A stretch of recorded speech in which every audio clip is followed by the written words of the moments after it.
মিঠুন চক্রবর্তী প্রেমের দৃশ্যে ঠিক কেমন এরকম একটি ইন্টারভিউ কিন্তু প্রকাশ করেছে রিসেন্টলি আনন্দবাজার অনলাইন। তো আমি ইন্টারভিউটা দেখছিলাম অঞ্জন দত্তের, এবং সেখানে পথিকৃৎ বসু মানে শ্রীমান ভার্সেস শ্রীমতী ছবিটি যিনি পরিচালনা করেছেন, এবং মিঠুন চক্রবর্তীকে নিয়েও শাস্ত্রী ছবিটিও কিন্তু এবছর তার মুক্তি পেয়েছে। তো সেখানে বিভিন্ন জায়গায় ইন্টারভিউতে বিভিন্ন প্রসঙ্গ উঠে এসেছে। তো এই প্রসঙ্গটা আমার খুব ইন্টারেস্টিং মনে হয়েছে, কারণ ৭৬ বছরের একজন মানুষ যাকে দেখে সে রাজনৈতিক পলিটিক্যালি তো তাকে লোকে ভয় পায়, তার কথা নিয়ে এখনও কী বলবো ক্রিটিসাইজ হয়, চারিদিকে উত্তাল হয়ে যায় দর্শক মহল আর কি। এবং অন্যদিকে তার সিনেমা আসলেও কিন্তু অবশ্যই দর্শকদের মধ্যে এই চাহিদাটা কিন্তু তৈরি হয়, এবং উল্টো দিকে যে ছবি থাকে ক্ল্যাশ করতে কিন্তু সেই ছবিটাও ভয় পায়। যাই হোক, এবছর তার সন্তান আসছে, এবছর শেষে ক্রিসমাসে তার সন্তান আসছে এসবিএফের তরফে। এবং অন্যদিকে আপনারা জানেন যে পরের বছর কিন্তু ডেট অ্যানাউন্সমেন্ট করে দেওয়া হয়েছে 10th এপ্রিল, পয়লা বৈশাখের সময় আগে পিছে আর কি এই ছবিটা কিন্তু রিলিজ করা হবে বড় পর্দায়।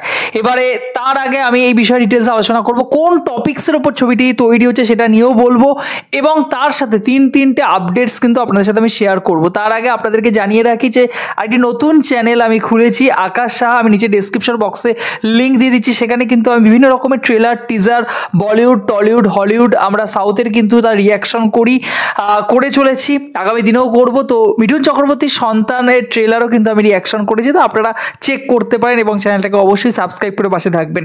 তো প্রথমে আপনাদেরকে জানিয়ে রাখি যে এটা কিন্তু যতটুকু শোনা যাচ্ছে বেসিক্যালি একটা ডিভোর্সের মামলা, দীর্ঘ সময় ধরে দেশের সবথেকে দীর্ঘতম যে ডিভোর্স মামলা আর কি, তার ওপর বেস করে কিন্তু গোটা গল্পটা লেখা হয়েছে, এবং সেখান থেকে কিন্তু ছবিটি তৈরি করা হয়েছে।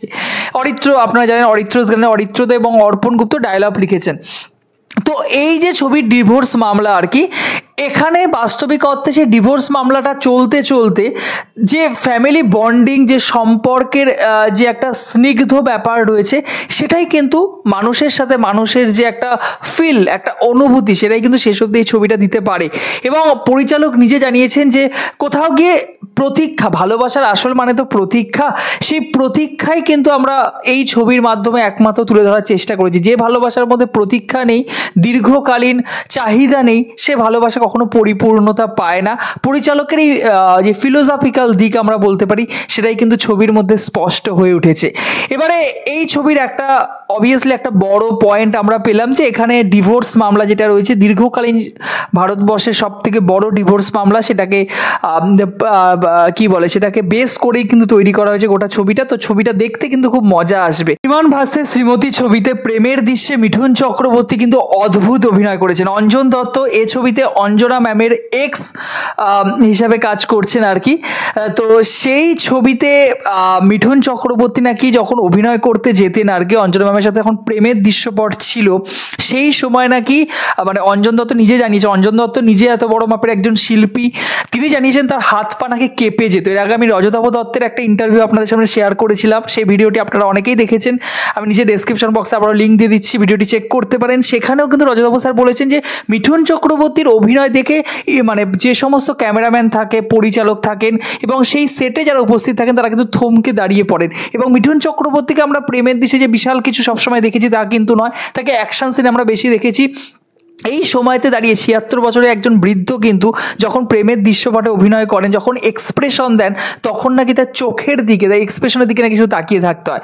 তার এই যে ভয় পাওয়াটা কোথাও গিয়ে তার অভিনয় সত্ত্বেও কিন্তু আরও এক ধাপ ওপরে নিয়ে যেত, এবং তিনি বুঝতে চেষ্টা করতেন যে কীরকমভাবে তার সিনিয়র সেই জায়গাটাকে পালন করছেন আর কি।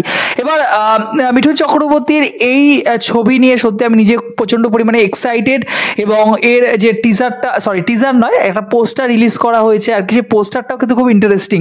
লাস্ট যে আপডেটসটা দেবো, আপডেটস নয়, এটা কনফেশন বলা যেতে পারে পরিচালকের তরফ থেকে।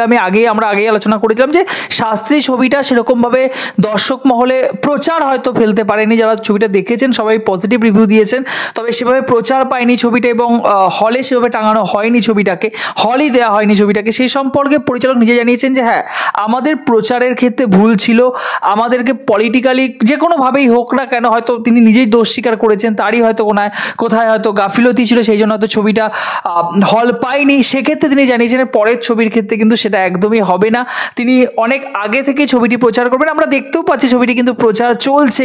আরেকটা আপডেটস দিয়ে রাখি, ছবির কিন্তু পোস্ট প্রোডাকশনের কাজ শুরু হয়ে গেছে, শুটিং শেষ, পোস্ট প্রোডাকশনের কাজ চলছে, তারপর কিন্তু ছবিটা পরবর্তীতে পয়লা বৈশাখের আশেপাশে আমরা কিন্তু রিলিজ হতে দেখব।